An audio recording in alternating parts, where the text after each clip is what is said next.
When humanity joined the Interstellar Coalition, we expected to become traders, explorers, maybe even soldiers. What we didn't expect was to become observers. The coalition consisted of dozens of ancient civilizations, many of which had been traveling between stars for tens of thousands of years. Compared to them, humanity was practically a newborn species. Because of that, the coalition often placed human representatives in observational roles, studying cultures, documenting diplomacy, and learning how the galaxy truly functioned. That's how I ended up on Virellia Prime, the capital world of the Virellian Dominion, and the home of the most powerful ruler in the known galaxy, the Alien Queen. My name is Elias Carter, and my official job title was Cultural Observer, Human Embassy Division. But unofficially, I was the human assigned to watch the Queen. Chapter 2. The Virellian Dominion. The Virellians were unlike any species humanity had ever encountered. They were tall, almost 8 feet in height, with smooth silver-blue skin that shimmered under artificial light.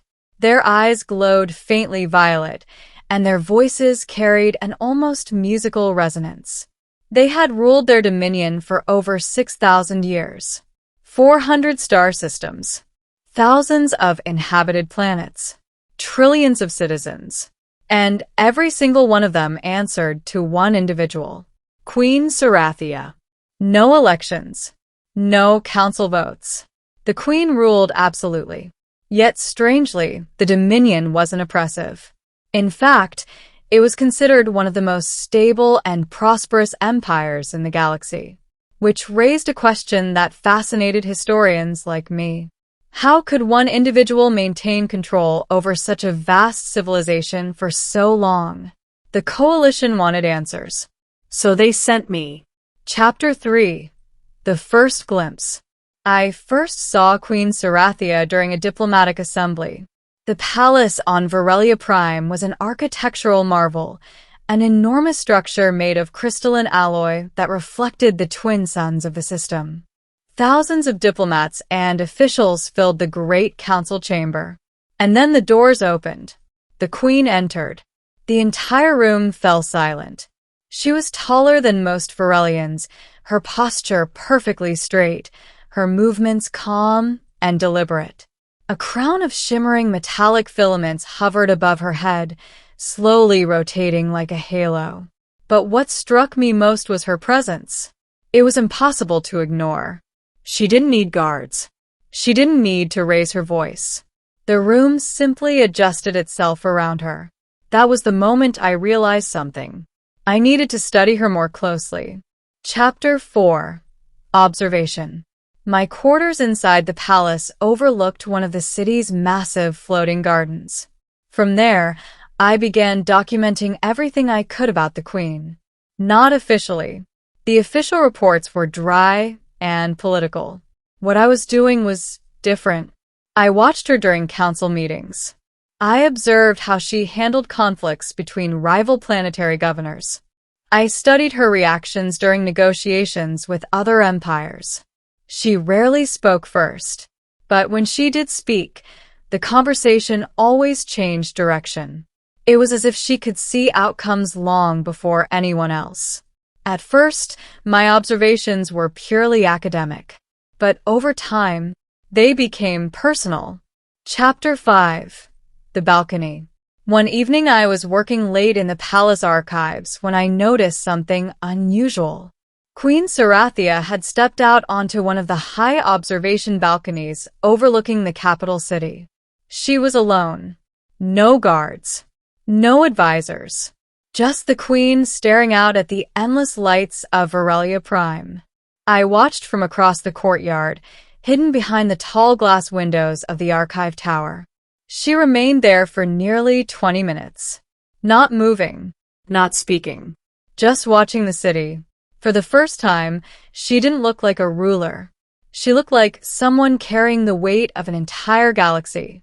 I wrote about that moment later in my private journal. I didn't know then that she already knew I was watching. Chapter 6. Patterns. As months passed, I started noticing strange patterns. Whenever I tried to observe the queen discreetly, she would change direction. If I stood on a balcony overlooking the council chamber, she would glance up briefly before continuing her conversation. If I watched from the observation deck during diplomatic arrivals, she would pause for a fraction of a second, just long enough to look directly at where I was standing. At first I told myself it was coincidence. The palace was full of observers. Spies. Diplomats. Scholars. There was no reason she would notice me specifically. And yet, it kept happening. Chapter 7. The Garden Encounter. The first time we spoke directly was completely unexpected. I was walking through one of the palace's floating gardens late at night. The garden drifted hundreds of meters above the city, surrounded by glowing alien plants and streams of liquid light. I thought I was alone, until I heard a voice behind me. Humans prefer quiet places when they think. I turned around. Queen Sarathia stood only a few meters away. My heart nearly stopped. "I apologize, Your Majesty," I said quickly. "I didn't realize this garden was reserved." "It isn't." Her glowing eyes studied me. "You're the human observer." "Yes." "Elias Carter." I blinked. "You know my name?" "Of course." She stepped closer. "You've been watching me for quite some time." My stomach dropped. Chapter 8. The Realization. My mind scrambled for an explanation. Your Majesty, I assure you my observations are purely academic." She tilted her head slightly. "Academic?" "Yes." "Then tell me, Observer Carter, what have you learned?" This was the most dangerous question a researcher could be asked. I hesitated. "You're not like the other rulers in the coalition." "Explain." "You don't dominate conversations," I said carefully. "You guide them." She considered that. "And what else?" "You listen more than you speak." "And," I swallowed, "you carry the burden of leadership alone." For a moment, she didn't respond. Then she asked something that shocked me. "How long did it take you to notice that?" Chapter 9. The Truth. "Your Majesty, I didn't mean to intrude on your privacy." She laughed softly. "Privacy?" She gestured toward the massive palace behind us. "I rule a civilization of trillions. Privacy stopped existing centuries ago." Then she looked directly into my eyes. "I noticed you watching me on your first day." My brain froze. "What?" "You were standing near the Eastern Council platform," she said calmly. "You tried to pretend you were studying the architecture." My jaw dropped. "You saw that?" "Yes." "And every time since?" I stared at her. "You mean you knew all along?" "Yes." Chapter 10. Why she allowed it. "But why didn't you stop me?" Her answer surprised me. "Because you weren't watching me the way others do." "What do you mean?" She looked out over the glowing city below. "Most observers watch for weakness. Or strategy. Or mistakes." She turned back toward me. "You were watching for understanding." I didn't know what to say. Then she added something even more surprising. "And I was curious." "About what?" "About what a human historian would conclude." Chapter 11. Conversations. After that night, our interactions became more frequent. Not officially. There were no announcements. No scheduled meetings. But occasionally, I would find the Queen walking through the gardens, or standing on a balcony, or reviewing star maps in the observation hall. And sometimes she would invite me to speak. We talked about history. Humanity's rapid technological growth fascinated her. In return, she told me about the early days of the Dominion, the wars, the rebellions, the alliances that shaped their empire. She had ruled for over 3 centuries, long enough to see entire civilizations rise and fall. And yet, she still seemed curious about everything. Chapter 12. The Coming Threat. Then, the situation changed. A rival empire, the Tereth Collective, began moving fleets near Dominion territory. The Tereth were aggressive expansionists. Their leaders believed the Dominion had grown too powerful. War seemed inevitable. The Royal Council demanded immediate retaliation. Admirals prepared fleets. Generals wrote battle plans. But Queen Sarathia hesitated. One evening she summoned me to the observation deck. The stars stretched endlessly beyond the transparent dome. "You study history," she said. "Yes." "Tell me something.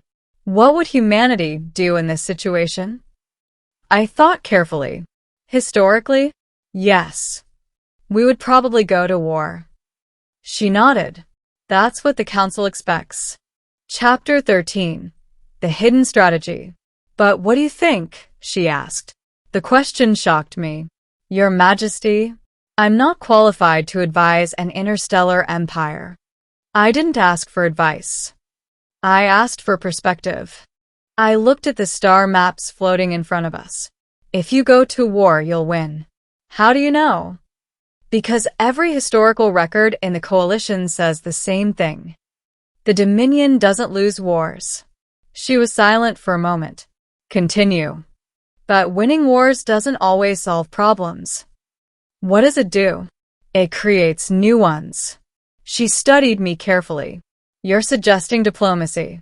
I'm suggesting patience. Chapter 14. The Gamble. The next day, Queen Sarathia made a shocking announcement. Instead of launching a preemptive strike, she sent a diplomatic envoy directly to the Tereth Collective. The council was furious. Many believed it showed weakness. But the queen remained calm. And 3 weeks later, the Tereth fleet turned around. The war never happened. Historians would later call it one of the most brilliant diplomatic victories in galactic history. Chapter 15. The Final Conversation. Months later, I stood again on the palace balcony overlooking Virellia Prime. The city glowed like a field of stars beneath us. "You're still watching," the queen said beside me. I smiled slightly. "I suppose I am." "And what have you concluded, Observer Carter?" I thought about the past year, the conversations, the risks she had taken. The galaxy thinks you're powerful because you control an empire. She raised an eyebrow. "And you disagree?" "Yes." "Then why am I powerful?" I looked at her. "Because you understand people." For the first time since I met her, Queen Sarathia seemed genuinely surprised. Then she smiled. "You may continue your observations, human." "Is that official permission?" "It's an invitation." Chapter 16. The Real Reason. Before leaving, she added one final sentence. "There's another reason I allowed you to watch." "Oh, you see things others miss." "Like what?" She looked toward the endless stars. The difference between ruling through power and ruling through understanding. I opened my journal later that night and wrote the final line of my report. The alien queen knew I was watching her all along. And perhaps that was the point.